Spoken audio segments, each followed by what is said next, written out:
ak Attal ndax xam nga Attal góor jigéen la. bu am jëkkër. te ci système bi nu ñu demee nii. ñoom Emmanuel Macron seen camp moom la ñuy waaj a préparer pour élection yi. pour mën a dem ci élection yi. léegi Ousmane Sonko buy wax ne danañ ko gérer ak c'est toléré dafa waxut ak sénégalais yi ndax sénégalais yi moom xam nañ position Ousmane. boobu Attal lay waxal ak. Macron. Sénégalais yi jël wax ja féetale ko seen bopp dafa leen a wax ne danañ leen mën a tolérer danañ ko mën a gérer. ak yéen lu dul yéen a ngi ñëw di fi wax yeneen wax moo jëm ci coopération la moo xam ci développement la moo xam ci business la. ba mu des question boobu tant que question boobu yéen a ngi koy bàyyi foofu ñëw ñuy wax ci leneen. loolu mën nañ leen ko toléreel mën nañ ko gérer en fait loolu la Ousmane doon wax mais malheureusement la majeure partie de la presse ou sénégalais yi ñenn ñi n'ont pas compris de bonne foi ñenn ñi ont compris mais de mauvaise foi ils en ont fait un débat politique. danañ ñëw ci très bien bi ci des.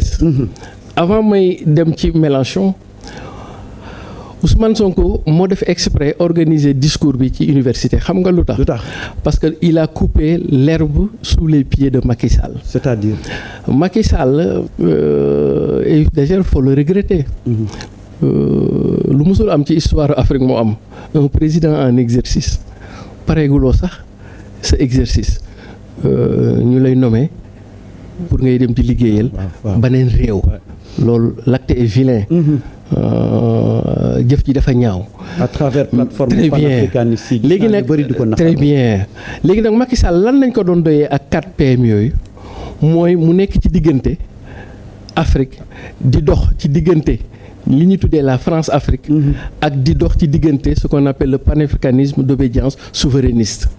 léegi Ousmane Sonko nag lui a coupé l'herbe sous les pieds ba nga xam ne tey jii Macky.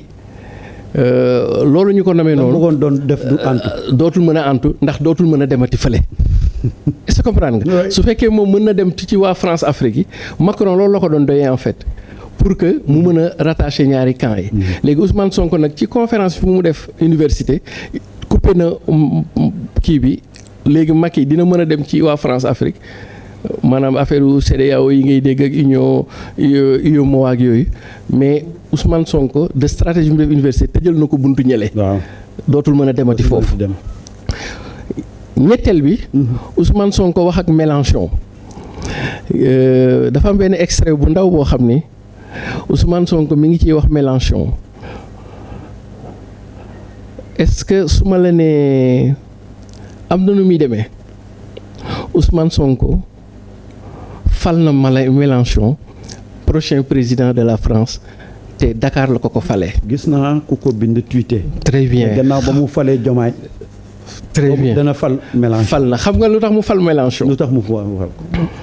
dafa toog ak Mélenchon mu ni ko man de dañu may jiiñ Ousmane ay wax de mu ni man de dañu may jiiñ.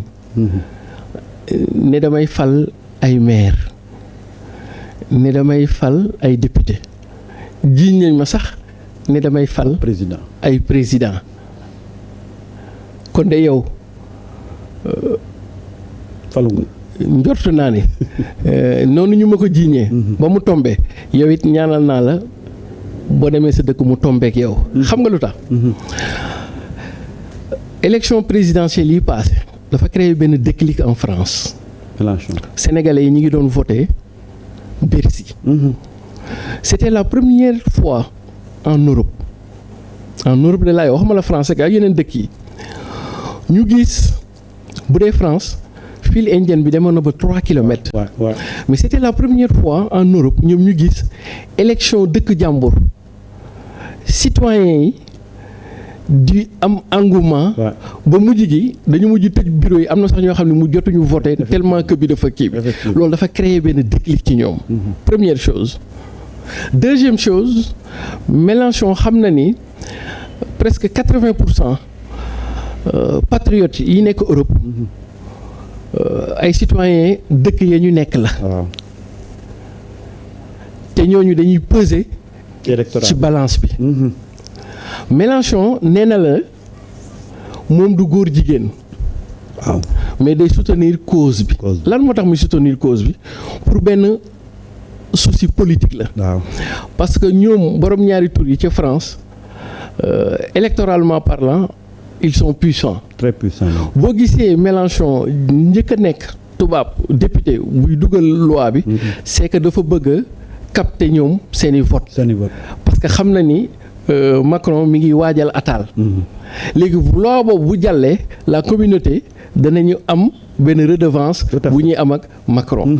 léegi nag xam ne Macron comme am na une base très solide ci électorat français bi.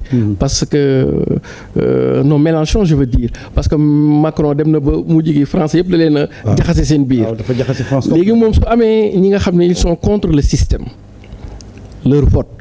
mu am le vote de les communautés LGBT nouveau droit. am le vote des citoyens français mais d'origine africaine. te loolu ça veut dire que il est parti pour gagner les élections. kon donc de manière subtile Ousmane Sonko a fait de Mélenchon de par sa grâce le prochain probablement le prochain président de la France. Et donc Ousmane l'a fait exprès pour indi ko ba université wan ko sa puissance de frappe. bi ci des. et c'est là où c'est plus important Ousmane Sonko dafa wax ak président yi ngànk li ñu tuddee la confédération alliance des États du Sahel. Oui, le Burkina. Mali, Niger. Non, je pense qu'il y a un troisième pays. Hein. Il y a le Burkina. C'est le Burkina, le Niger et le Mali. Et le Mali, pour le moment. Xam nga lu tax. Ousmane a très bien fait. Et loolu day génn ci il y a un titre, un livre que j'ai commandé d'ailleurs sur e-books qui s'appelle Ousmane Sonko, le génie politique. Loolu dafay wane un peu le génie politique de Ousmane Sonko. Pourquoi il a fait exprès d'organiser cette conférence à l'université.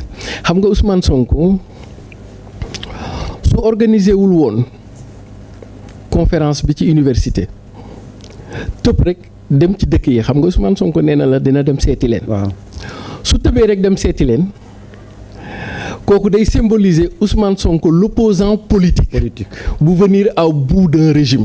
donc su àggee ci dëkk yooyu. les partis d'opposition dañuy def benn récupération politique. Mais par contre en faisant le discours de Dakar Ousmane Sonko dafa sol les habits du révolutionnaire.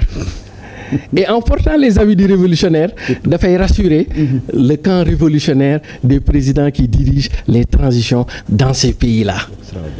Et wax leen ni malgré que Diomaye mi ngi nekk ci le président Diomaye et là dans la diplomatie classique. Tout à fait. Man ak yéen ñoo far. ñoo bokk combat. Que li Diomaye di dem ci yeneen dëkk yi ñëwagul ci yéen bu mu tax mukk ngeen jàpp ne bàyyi naa leen ci combat bi. Et donc il les a rassurés avant muy dem donc nga jàpp ni voilà. donc comme même tenue africaine bi mu soloon. très bien c'était pas désintéressé. c'est pas désintéressé. Parce que ci communication. dafa am lu ñuy tuddee body language. Tout à fait. ci codification dafay tudd lu ñuy tuddee les codes vestimentaires. Il y a ce qu'on appelle le paraverbal. Ousmane bu solo noonu il était dans le paraverbal dalal seen xel. kon donc ñoom dañuy am contenté xam ni Ousmane Sonko bi war a ñëw ci ñoom ce n'est plus Ousmane Sonko opposant boo xam ni il peut inspirer leur opposition mais c'est Ousmane Sonko le révolutionnaire comme eux ils sont les révolutionnaires au point d'avoir pris le pouvoir. Mais Sidi bu ma la déggee ni nga raisonné nii. dafay entrer en porte-à-faux avec beaucoup d'analystes qui disent que rencontre bi Mélenchon rek moo ci gagné quoi. Au contraire. Parce que lu tax Mélenchon rek gagné wu ci. non li nga wax ni kay. très bien c'est déjà. c'est-à-dire que tontu na Sarkozy. réglé na problème yu bëri. te bu tontoon Sarkozy Afrique la tontul. parce que Sarkozy dafa toog ne ñun Afrique. kon donc loolu ni muy profiter Ousmane mooy encore une fois de plus Ousmane prend le leadership de cette Afrique nouvelle. Oui, c'est clair. loolu discours moo tax ma ni la c'est dommage que notre presse on n'en a pas fait le traitement et cetera. bi ci des lu lay wan ni c'est Ousmane Sonko qui en a le plus gagné. parce que ci discours ba ca Dakar ci la Ousmane Sonko nekk définitivement le porte-étendard de la nouvelle Afrique xam nga lu tax dafa am benn Afrique boo xam ni du point de vue des sciences politiques et de la sociologie dañoo jàpp ni dañu raté suñu première vague des indépendances les années 60 dañu jox gémmin rocci làmmiñ bi léegi mu am benn besoin ak benn nécessité d'aller vers notre seconde et vraie et réelle indépendance léegi loolu besoin la bu défi ci population bi mais Afrique da doon chercher benn leader ou benn leadership bu koy téye de par le discours de Dakar Ousmane Sonko portel na leen le continent africain ce nouveau leadership. parce que li ngay wax ni li koy firndeel. bi discours bi jeexee. panel yu bëri yu ay panafricanistes nekk. dañu ne